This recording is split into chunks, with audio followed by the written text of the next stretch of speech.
Congratulations on 5 wickets. How did it feel to have everything go to plan tonight? Yeah, it's always nice. I think, we train as individuals and as a team, and to see it come together, it's super special. I was very fortunate to get the rewards. I put the balls in the right area, but it's not often that happens, but very grateful, and I'll take that performance. It's a place where I came to debut, so it's a wonderful, sort of fitting, nostalgic feeling coming back here and getting my first fifer. And Mitch Marsh said it spun a bit more than he expected. Was that the same for you? Yeah, I felt, especially with that newer ball, it almost had like a sort of tackiness reaction off the wicket. And then as it went on and the ball got softer, it was probably negated a little bit. But there was probably a little bit more spin later towards the innings, maybe because of the used wicket sort of condition. But yeah, it did spin a little bit more. Obviously, you've taken fifers in first class and Test match cricket, but cool to take one in the white ball format now? Yeah, very much so. I think as a cricketer, you want to get a fifer on various formats and obviously tick the Test box, and it's nice to finally get the one-day fifer under the belt. For sure. Obviously, the Aussies fought back later on in that innings. Were you pleased with how the boys stuck with it to roll them over and get the job done? Yeah, very much so. I think, firstly from a point of series where we start very slowly, it's nice to put our front foot forward, and then to see how clinical we are. We're going to expect partnerships. It's not a case of just running through a very solid batting lineup. Yeah, we had the breakthrough, but we expected a partnership, but the guys were still quite diligent in terms of the execution, and quite clinical when we did get the wicket of Dwarses at the end. Aiden obviously had a good performance with the bat. Did you like what you saw out of him in the first innings? Yeah, very much so. I think he showed the caliber of cricket he is, and it's nice for him to get some runs under his belt. I know he was gutted not to get a big one and convert, but I'm sure, hopefully in the next 2 games he can convert that 80 into a big 100. So you talked about the spin being, I suppose, a significant factor. Does that factor into how you kind of prepare for the next 2 one-days down in Mackay at all, or? Look, it is something we can consider, but we don't know what the conditions are in Mackay as yet, so I might have to adjust my bowling when I get there and once I see the conditions. But yeah, I think it's just focusing on the process behind everything for now. Have you enjoyed your time up here in Cairns? It's beautiful to be able to walk along the coastline with a cup of coffee. There's some good coffee spots, and I think it's a wonderful town. People are very friendly over here, and everything's at arm's length, so it makes it quite accessible. Kesh, obviously you got some spin there. There was a ripper to Marnus. That was almost unfair.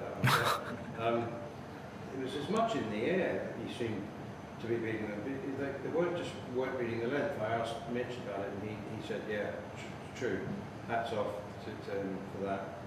Can you explain why that was? And it just seemed to be playing from the crease. They just couldn't pick up your length. Yeah, obviously, when you try and bowl overspin with a ball, it drops, as spinners call it. Especially with a newer ball, it does come a little bit more natural than with the older ball. Look, once I identified there was a little bit of spin, I tried to use my pace and a little bit of angle on the crease. Unfortunately enough, I put the ball in the right areas. But I think to answer the question in terms of reading the length, I think with the drop in the newer ball, it does happen quite significantly, and it happens quite quicker. And we saw as the spell went on that probably that drop was negated towards the latter part of my spell. Left out of those opening T20s, obviously coming in tonight. Firstly, kind of how'd you feel being out of that T20 lineup, and was it good to remind the coaches what you can do tonight? Definitely. Obviously, I want to play all 3 formats, so I was a bit disappointed. But I think the coaching staff felt a certain way, and it's nice to come put in a performance to show that I can do it in the shorter formats of the game. And whatever's meant to be will be at the end of the day. I'm just focusing on my cricket and enjoying my cricket, and I want to try win games for my country.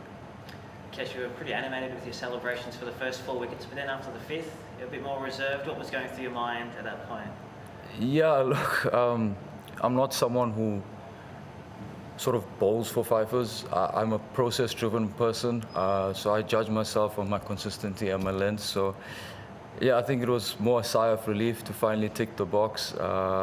You dream of playing international cricket, you dream of putting match-winning performances, and the dreams keep building. But to be able to sort of tick the box of getting a 5 will always be special, but probably more a sigh of relief than anything else. I'm not sure if you know, but you're the first South African spinner to reach 300 wickets across all formats. How does that make you feel? Yeah, it's special. I didn't know that, so thanks for that. But yeah, I think there's a lot more that I want to learn, and a lot more for me to sort of achieve in my career, especially with the team, and try win more trophies together as a nation. So it's a nice feather to have the cap, and hopefully I can keep raising that bar for spinners coming through in our systems. Just the final one. Kesh, you were joking 2 days ago about having a new mystery ball. We didn't see it tonight, but seriously though, are you still getting better and improving at the state of your career?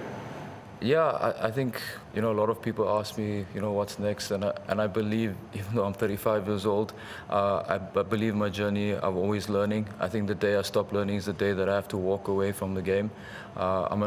I'd like to think I'm a scholar of the game. I watch a lot of cricket. I'm always bouncing ideas, even from the younger generation, because it's nice to see how the difference in thinking works.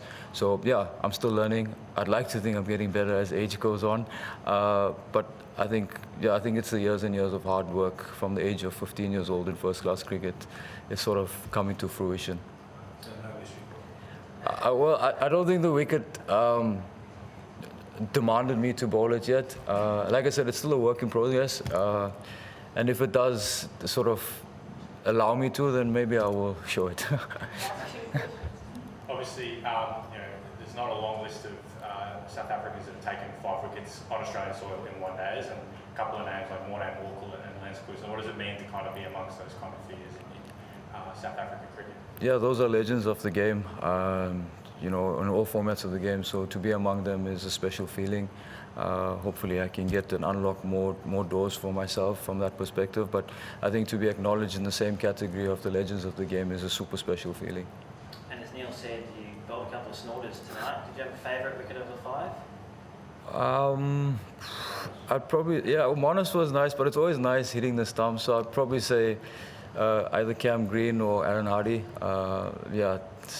I'd probably say, Monas was an absolute snorter to open him up like that. But first bowler as well, and we know the caliber of player he is, so I guess I'll go with Monas still a bit.